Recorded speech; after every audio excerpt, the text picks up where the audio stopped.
Jean-Philippe Lecointre, professeur des universités en génie électrique et à l'université d'Artois. Je suis directeur du laboratoire Systèmes électrotechniques et environnement. Alors le sujet porte sur la conception d'une cellule non intrusive de détermination des performances de machines électriques directement connectées au réseau. Le sujet a été supporté par une entreprise, Rio Tinto Alcan, basée à Dunkerque et qui est la plus grosse aluminerie d'Europe.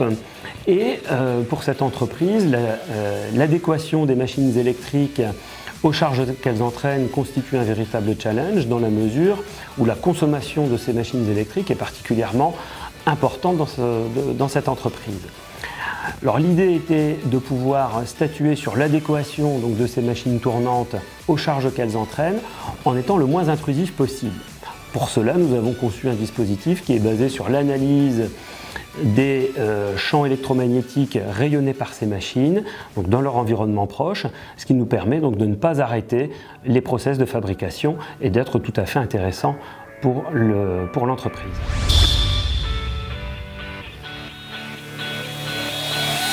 Alors, ce procédé a un fort potentiel applicatif auprès d'entreprises.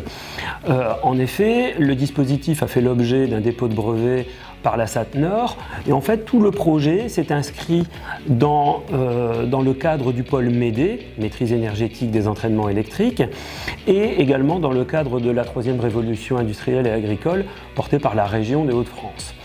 Ce dispositif a donc un fort potentiel auprès des entreprises qui veulent statuer sur la consommation de leurs machines électriques et pouvoir prédire quelles sont les machines les mieux adaptées à leur process. Il y a donc un vrai potentiel applicatif avec des économies d'énergie à la clé.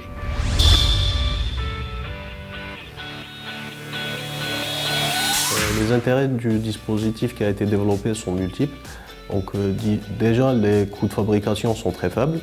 Par ailleurs, ce dispositif permet de réaliser des diagnostics énergétiques de manière non invasive et donc sans arrêter les chaînes de production.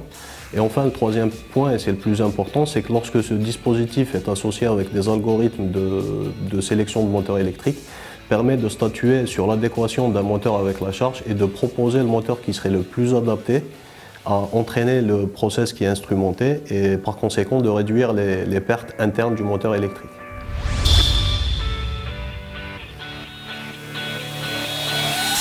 Eh bien, le bilan me paraît à l'heure actuelle très positif puisque des cellules de détermination vont être déployées au sein de l'entreprise, de l'aluminerie.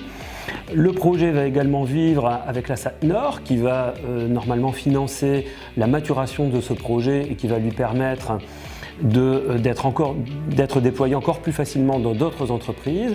Et puis en termes de perspective, nous avons des sollicitations de partenaires industriels du laboratoire pour effectuer ce même type de diagnostic, alors sur des machines connectées à des variateurs ou alors avec des machines tournantes d'autres types.